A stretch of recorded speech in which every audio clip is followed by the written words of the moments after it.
My name is John Hilton, Senior Editor for Life Insurance and Annuities at Insurance Newsnet, and today I'm speaking with John Carroll, Senior Vice President and Head of Life Insurance and Annuities at LIMRA, and John is about to retire. Welcome, John. There's a smile. Thank you. It's good to see you again. The last disruption we want to talk about in the insurance industry is technology. Mm-hmm. Your career has encompassed the introduction and now regular use of technology and AI. Yeah. So talk a little bit about that. Sure. I mean, you think back 30 years ago, it was all paper, right? Everything was paper. There were a whole crazy processes set up to manage that paper. And it's always been part of the problem, right? That's why people don't want to do our business, because it was just so difficult, and not to mention the extraordinary amount of compliance that's around doing our business, especially on the annuity side, frankly, more so than the life insurance side.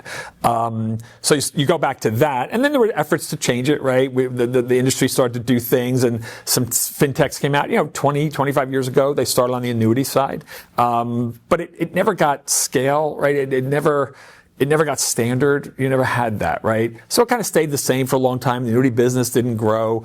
And then, COVID hits. And from the life side, at least, COVID was a complete game changer. I mean, for all the horror that it was, it forced the industry to move, right? It was a industry that doesn't move quickly, right? It is the large companies in many cases are the results of multiple mergers. So legacy systems, we all know those issues.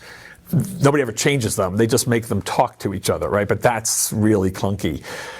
And, but you still had this process that could take months, literally, to get done. Even an annuity could take weeks and months to do an exchange, right?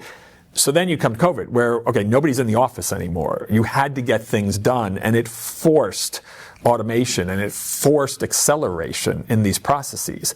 So you look at the life side. I mean, I would say, we did 10 years of advancement in 10 months, because you had to, right? So now you look back, 5 years later, and it's a completely changed game, right? You've got automated underwriting, you have accelerated underwriting, you've got paperless processes. The numbers of the levels that they'll accept for automated or accelerated have gone higher and higher. That's a huge deal, right? I mean, it just helps to get it through more quickly. So you take that back. Why does that matter? I was talking to somebody yesterday. It was very interesting. They said, when you're doing paperwork, it's not the advisor who's doing the paperwork. It's the client associate who does the paperwork, right? Their CA. And so you make that easier, but it's still, why is the advisor still feeling this is such a difficult thing to do? And it's more the time. Things take so long, right? They're not sitting there filling out paperwork for the most part. So now you've sped things up, right? Things are speeding up. So the hope is, hey, that wasn't so bad. I'll do it again, right? You can't have an experience that someone comes in and it was just awful and expect them to keep going through that, right? Unless they're a true believer, because we do have that. There's a lot of people who, once you learn it, it's kind of like once you know how to run the labyrinth, it's not hard, right? Even though it's still a labyrinth, it's not hard to run through it. For new people coming in, they don't know it, and they're going to bounce off the system. So shift to the annuity side, big deal just happened, right? With IRI's Digital First initiative. They just did a couple of weeks ago or a month ago, the first fully digital exchange process, right? That was a big deal. And it got press, in your publications, right? But it didn't get a lot of play. And I was kind of like, this is a big deal. Why aren't we talking about it? So I had a meeting yesterday with a lot of senior product heads from the carriers on the annuity side. And we had a long discussion about it. It is a big deal. And they were saying how you've gone from, in some cases, 60 days to do an exchange to 3. Right? They think about the economics of that for them, just reduced time, reduced cycle time. Back when rates were skyrocketing or move, whenever rates move, there's those rate locks. Well, people used to rate lock for 2 months. Well, that's a long time when rates are moving. They don't have to do that anymore, right? In most cases. So this is a very significant change. And what's funny, I look at it as, kind of the grand old man we talked about this 25 years ago. And that's why I'm literally I'm so happy to still be here to see this happen, because we talked about it all the time. And at Merrill, we brought in, kind of an automated process, which today would be archaic, right? But it's amazing to see it's actually starting to happen. And the discussion yesterday really focused on the game-changing effect of not only the new producer, right, coming in for the first time maybe because rates are good or whatever, but the economic benefit of this inside of the carrier. So it's a pretty big deal. I think it's a milestone for automation and trying to get faster on these processes. We still have a lot of, it's regulatory, it's highly regulated. We have a lot of things we have to do, but these are big deals. These are big changes for us. Mm-hmm. Well, insurance moves slowly, right? I think COVID kind of just... It did. It jump-started it. And I think people realized we can do this, right? We can, and we did. Now, again, long way to go, but it was a leapfrog sort of effect. Certainly life insurance was first, right? Because you had to get there, right? The annuity one has taken more time, but it's getting there. And now what was 2 firms on this digital exchange as of yesterday is 4 firms. And then by the end of the year, there could be a dozen or more, right, of big players starting to get on this process. That reverberates, right, through the industry. And the discussion is, if you're not doing this, like everybody sees it as an industry benefit, right? It was, let's make the whole thing better and easier. But if you're not doing it, it becomes a competitive disadvantage, because advisors will say, well, you're hard and you're easier. I'm just going to go over here, right? Like it's human nature. So if you're not focusing on getting on board, so I think there will be sort of this, FOMO feeling of you've got to be on this because everybody else is getting on it. And it is good for the industry as a whole.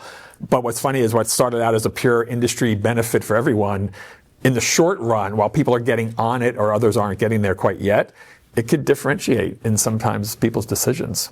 Mm-hmm. Okay. So, John, as you prepare to leave the industry, I think you're with LIMRA through June, I think, right? Yep. So how would you assess the state of the health of the insurance industry as you leave? I think the insurance industry is in good shape, right? I mean, business has been growing. It's been very strong for the past few years, both life and annuity, right? Workplace benefits is another important part of the industry that has been growing and expanding, right? People see it, carriers see it as a growth opportunity for them. I think there's some really interesting new things. So, the in-plan annuity is a big deal, right? In the annuity space, that could be enormous for growth, right?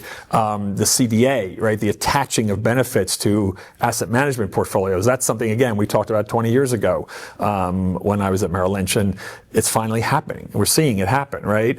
That could be a big deal. So I think there's a lot of great stuff. I think the industry has to continue to innovate, can't just sit on what it had, right? But you have the demographic wave, right? That's not going away, So for the annuity industry, certainly, this is a huge opportunity. I think on the life side, business has been good, but the big kind of the soft underbelly of that is the policy count hasn't moved, right? And I don't know what the number Dave used it yesterday, 15 years or 20 years, whatever it was, it's the same as where it was. So you think about, again, go back to that, not only is that stagnation, but the population has grown by so much that it's actually a decline, right? It's a relative decline.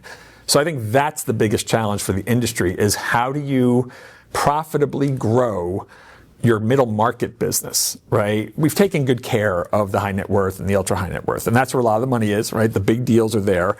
But I think as an industry, we have to figure out how to get to the middle market. So again, you get back to some of the technology, some of the product enhancements.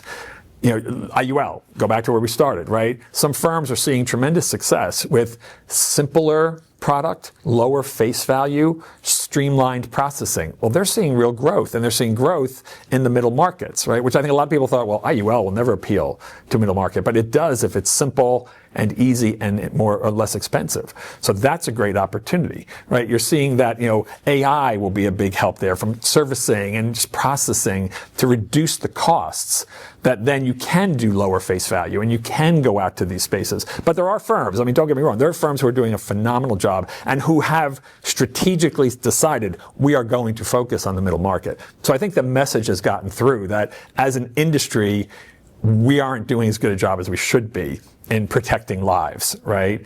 And we need to get back to that. That's how we grew up. That's where we come from. And I think we need to do a good job. But I think I'm encouraged by, and again, our job is so great. My job is so great because I'm engaging with these leaders all the time. And this is the conversation. It's just interesting, right? I get to talk to them about, what are you doing? Where are you going? And you feel good about it because they are getting it. They're really smart people. They care. Again, why is the insurance industry different? Because people actually care about what they're doing, and they believe in what we're doing, and they understand there's a real need for this, and you're seeing it slow, right? It's turning around a big ship, but there's a real effort being made to try and address that, which I think is the fundamental challenge of the industry, is ensuring more people. Well, John, we congratulate you in your retirement and your Thank you. long, successful career. I guess final question is, what does retirement look like for John Carroll? We're here at the Life Annuity Conference, right? I've been asked that 20 or 30 times. I think it looks really good. It's, I think it's going to be a transition. I think we all know that. I've enjoyed having this kind of, few months to get my head around it. I've had a 40-year career. I've loved literally every day of it. It's been an incredible ride, incredible people, and I'll miss that. Right, but I've got all sorts of things. My wife and I are going to travel a lot. I got 4 kids. There's grandkids coming, and we just have a lot to do. Volunteering. I hope to teach if I can. So I think it'll be pretty busy. For the summer, immediate. I live at the Jersey Shore. I will be sitting on the beach for several months to figure it all out. So I'm looking forward to it. Well, thank you for joining us. No, thank you. It was great seeing you again.